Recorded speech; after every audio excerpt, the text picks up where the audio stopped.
What that looks like is going to be you stepping into that light, as far as in you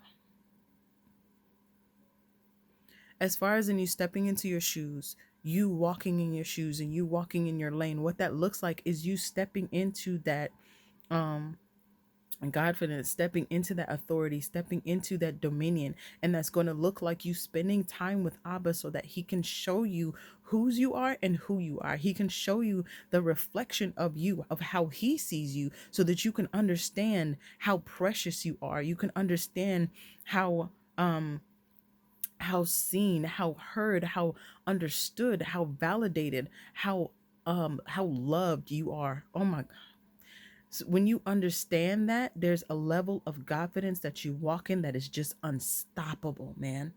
And you ignore the mockers, you ignore the haters, you ignore the naysayers, you ignore all of those, the even the triggers, the trigger, like you stop even paying attention to that, because there's a level of the way that you walk and the way that you step into that, it literally, like I said, it burns all of that up.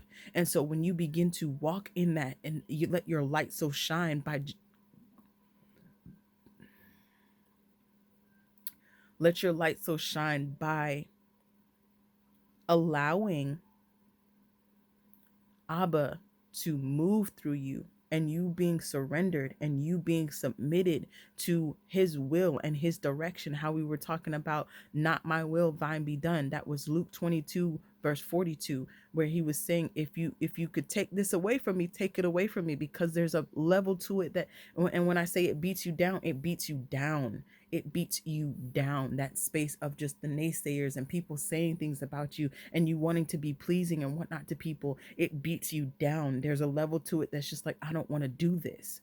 But then once you understand that that doesn't go away, because even when you begin to step into it and you begin to walk in that confidence, they're still there. They do not go away. But when you step into it, you're not compromised for it. You're not uncomfortable for it. You're not bending over backwards to be seen and heard, and they still don't see and hear you. It's that space of, respectfully, let them choke. How bright you are, let your light so shine. Because it shines, you shine like the light from the sun. It shines so bright that it basically makes them shrink back, or shrink back into their lane, go into their space, what they can do. Wow. Thank you, Holy Spirit. There's okay, that verse or that phrase that I'm saying, you shine like the light from the sun. Um Abba was giving me Italy, and I kept I'm like, Italy? What do you mean Italy? So he's bringing to my attention the movie Lizzie McGuire. Lizzie McGuire, the movie, because if you 90s babies, you already know Lizzie, That's So Raven, those was the shows. And so um Lizzie McGuire, the movie, she goes to Italy. I believe they're in Rome. And being in Rome, she basically runs into this guy named Paolo. And Paolo is a famous singer there. And Lizzie McGuire, she looks exactly like the duet to his singing, to his voice. But what what Lizzie didn't understand was that Paulo was the one who lip synced, and that basically didn't want to basically lose all his fame and whatnot, because he was about to lose the girl, because the girl that looked like Lizzie was his partner that was doing the duets with him, and she could sing, and she wanted to go solo. And because she wanted to go solo, he was upset about it, but he flipped it when he told it to Lizzie, because she looked like her. It was like, hey, like, no, I want to go solo, and she's upset about it, so she went to an island to go huff and puff, and then she's leaving me high and dry when we got to do this show. And so you have Lizzie sneaking out to go and prepare for this show. And what he says is, you shine like the light from the sun. And it's the sweetest thing, of course. But Abba was bringing that to my attention to, like, hey, you shine like the light from the sun.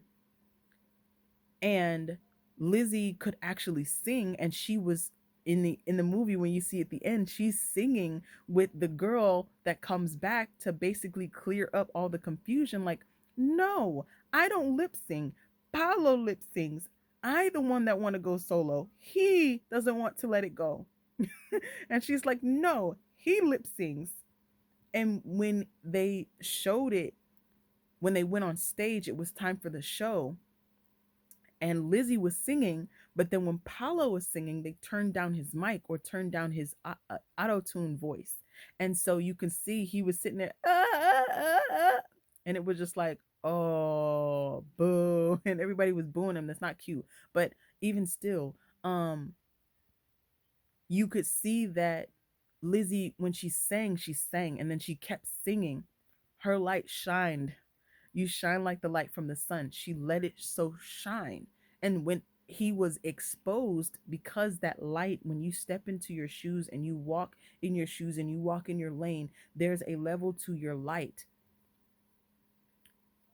that it shines so bright that it literally, it exposes them. And that's why he was bringing that. Thank you, Holy Spirit. Wow, you're so good. It exposes them, and because he was exposed, what he had to do, he had to shrink back. Like, okay, I can't run with them. I can't be this star that I want to be. I can't be all out in the what you call, because I don't know how to sing. I lip sing. So he had to shrink back and get in his lane, where they stepped up, where you see Lizzie and then the girl, them both singing. And then the girl runs off the stage, but then Lizzie has to continue singing, which means, like, thank you, Holy Spirit. Wow. Oh my gosh. You are going to be trained in your lane. And as you're trained in your lane, you're going to have to walk in that lane by yourself. You're not going to have everybody sitting here holding your hand to do it. This girl that sings in front of crowds all the time helped her get on the stage, but then left her. And she's just like, wait, what do I do? What do I do? And her friend Gordo was like, look, stay there, do it. Basically, stay in your lane. Let your light so shine. And she basically just, she let it out, and she did the whole dance, and she was singing and everything. And it was just like, oh, and you see her brother cheering and everything. You see the family in there cheering, and you see even Miss Ungermeyer that was keep calling everybody little brown nosers. You see her in there cheering and dancing and everything. Um, it's a cute movie. I love it. And I love the way Ava just brung this all together. But you get me, this space of just like, you shine like the light from the sun, and because of that, I think that's what the title is. Oh my goodness, you're so good. Um, with that being said, there's just that space of like, you shining like that. You shining like that, it exposes them. And when it exposes them, some people have that exposure to it, like the mirror mirror on the wall with the evil queen. There was a level of exposure when it came down to, hey, she's not as beautiful as she thinks. Like when we were talking about the movie, that old movie that I watched, and she came in to the wedding and everybody started laughing at her. There was a level of embarrassment and exposure because she looked like this old hag. Like when the mirror started to shatter, her beauty started to fade and go away like really fast. And that's the space of just even use the speaking of it spiritually. When you're coveting like that, when you're envious like that, when you're comparing like that, and when you have that green with envy, there's a level of like your beauty being drained very fast. You don't look cute, you don't look ugly. It's excuse me, you don't look cute, you look ugly. Is a space of, you can be gorgeous from head to toe, but if you have a ugly heart and you have ugly posture, you're just ugly. Is it is disgusting. It's just ill. And so them laughing at her, it exposed her, or that the thank you, Holy Spirit, the mirror cracking like that, it exposed her. And because it exposed her, it left her in a space of just being very embarrassed and very just humiliated. And because of that, that embarrassment and that humiliation, it made her basically tuck her tail and run. And you see that with Paulo as well. He shrunk back. It exposed him. He shrunk back. It was embarrassment. There was humiliation. He shrunk back and then he ran. And with that, it's that space of them staying in their lane. With Lizzie, like this was her lane, but she didn't know it the whole time because she's just this schoolgirl on a trip, across the world. Like, you know, she didn't know it. And it's that part of you not knowing what's inside of you, you not knowing what Abba created you to be, you not knowing that. And because you're not knowing that, there's a level of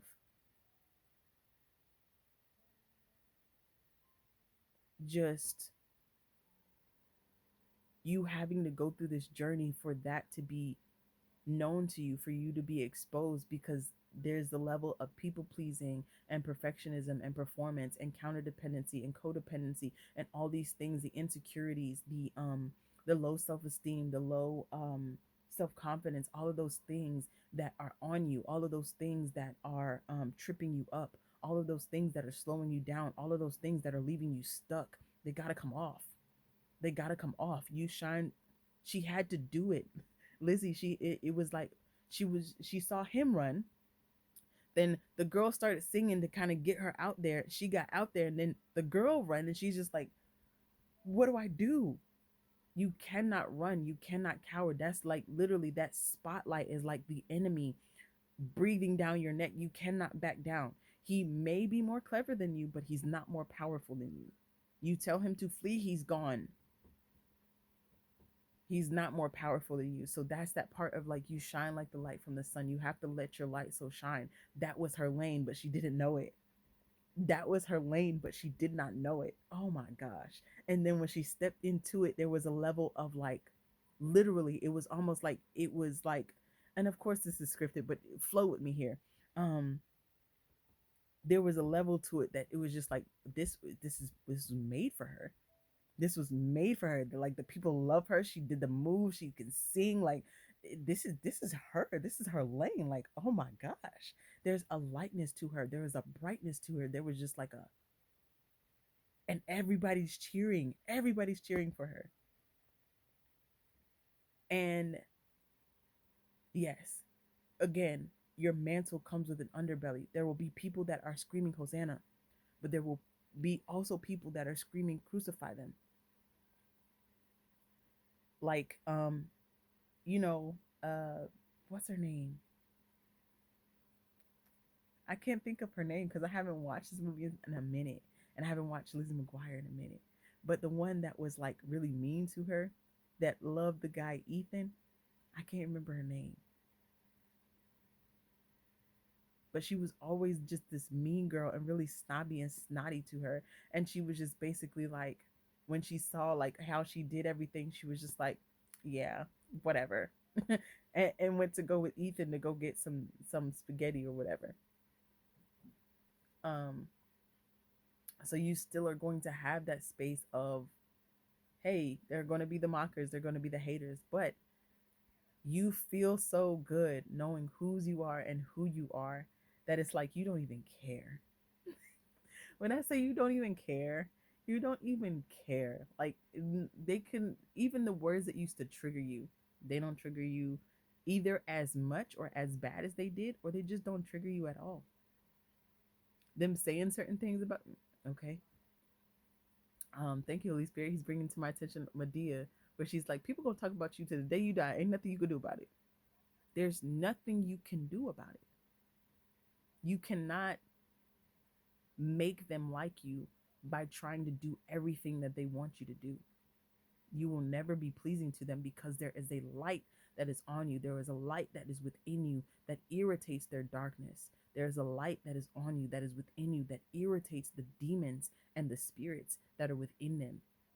And there is always going to breed that space of not liking you, of not wanting to be around you, or hating on you, and being those naysayers and mockers. It's always going to be that way. So why sit here and be uncomfortable? Why sit here and be inconvenience? Why sit here and be in this space of low self-esteem and low confidence and all of these things? When you get a breath of that freshness of not caring what people are saying, of not being in people pleasing, when you get a breath of that freedom, ooh, it's so sweet. Ooh, it's so sweet. It's so sweet. It's so sweet. It's so sweet. And you literally want to run with it. When I say run with it, you want to run with it. Um, because it's so freeing. I don't gotta worry about what somebody's saying. I'm not, and it's not even about you worrying about it. It's just what someone has said that now triggers a sunken space. And sometimes the sunken space is immediate. Sometimes the sunken space takes a gradual pitfall. But either way, you know what that sunken space feels like, and you don't like being in that sunken space, especially because you're wondering how other people walk in such confidence and such high, like, with their chin up. There's a level of it that's just like, but you don't necessarily understand how to bridge the gap to get there. Part of that is understanding whose you are and who you are. When you're able to do that, and like I said, Abba just gives you this breath, this insight of just you understanding you don't have to people please. You don't have to get them to see you. You don't have to get them to hear you. You don't have to get them to understand you. So then you begin to have boundaries because you begin to have respect for yourself. But you now having boundaries irritates them. And so there's always going to be that push and that what you call it to really test, are you really stepping into those shoes? Are you really walking in those shoes? Are you really walking in your lane? There's always going to be this test of, oh, you think you that bad. You think you think you, and this is space of, yes I am, yes I am. And it's not because of you, it's because of my God, it's because of my Abba. That's why. So respectfully choke, because of my Abba. He's just that big, he's just that good. And in that space you walk in that level of confidence, and it's just like, is when I say it's so freeing, who the sun sets free is free indeed. Ooh, ooh, ooh, ooh, ooh. It has another level to it when you realize those shackles of people pleasing, performance, um, codependency, counterdependency, perfectionism, the low insecurity, the low self-esteem and low self-confidence. When, woof, that break off of you, it break off you so fast, and it feels so good that, man, it's literally having that coat of many colors on, and you running with it, you running with that. When she started to move, Lizzie, when she started to move on the stage, and she started to go and flow, when she started to go and flow, girl was going, girl was flowing, and it just like you saw, she was happy in what she was. She, but yes, um, I didn't mean to start this one off by just jumping into it. What I was initially trying to do was go ahead and, like, because I feel like I've missed a part, ending the part three, I ended it kind of quickly, just because it was like that was the part that I was wanting me to stay, but then the time was getting extra long, and I was like, ooh, so I don't have to, like, do a lot of like cropping and whatnot to it. Let me go ahead and cut it off right there. So I'm trying to like take this part and put it in to like piece it together, and it's just like, okay, well, this turned into another 20 minutes anyway. So here's the other one. Annalise here. Welcome, KP. Um,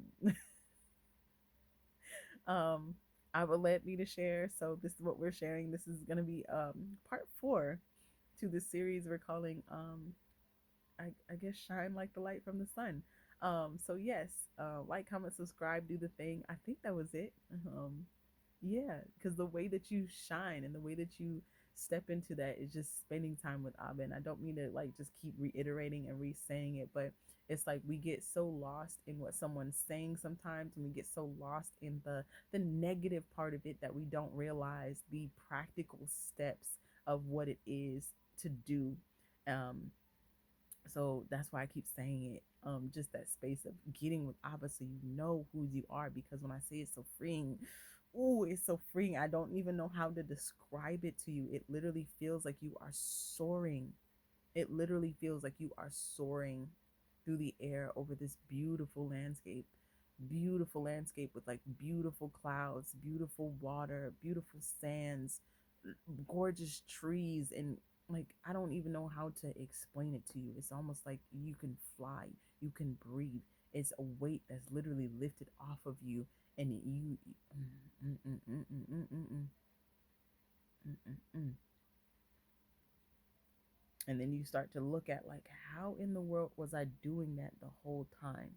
How in the world was I shrinking back like that the whole time? And you begin to understand when and feeling when you're doing it, and you buck and you're like, no, not going back there. You buck. And there's this level of not bucking to the point where you're bucking on the person, just clarifying, but bucking in the space of, no, I'm not going back to that. I'm not going back into that sinking place and putting those shackles back on, because it's a choice at that point. Once you're aware and you understand, it's a choice at that point. You can choose to go into that sunken space, or you can choose to rise above and keep flying like the eagle that you are. You can choose to rise above it and keep flying. And it's that space of like, when you choose to fly above it and keep flying, no matter who is saying what, no matter what the enemy is throwing at you to try and get you, because he's going to try to use people around you, and he's going to try to use with those familiar spirits and those monitoring spirits. They're going to try to use things that used to work, and let me do this, and let me throw this, and let me throw that, let me see if I can still get them. When you're reacting the same way, you keep reacting the same way, they know they still got you. They know that tactic still works. But when you stop answering to it, what she said, I think it was also Medea, where she's like, it's not what they call you, it's what you answer to. When you stop letting that take hold of you, when you stop allowing that to drop you into that sunken space, that's when you're able to rise above it. That's when you're able to, and sooner or later, they gonna run off. And what he said, thank you, Abba. Abba was, rotten fruit falls off on its own. The evil queen, she got laughed at, and as she got laughed at, she left on her own. She left on her own, and then she turned into dust. Abba takes care of your enemies. He blows them out like a candle. Abba takes care of them, the mockers, the naysayers. It says, touch not mine anointed. That doesn't mean just physically. That means also with your mouth, what you're speaking over someone. Touch not mine anointed, what you're saying about them, what you're gossiping about them, all of that. So, Abba, the vindication is mine, justice is mine, vengeance is mine, saith the Lord. Let Abba handle it. Let Abba handle it. But yeah, walking your light, stepping in them shoes. You shine like the light from the sun. Remember, God is love, Jesus the way, the truth, and the life. And yeah, I'll be back on the next video. Ciao.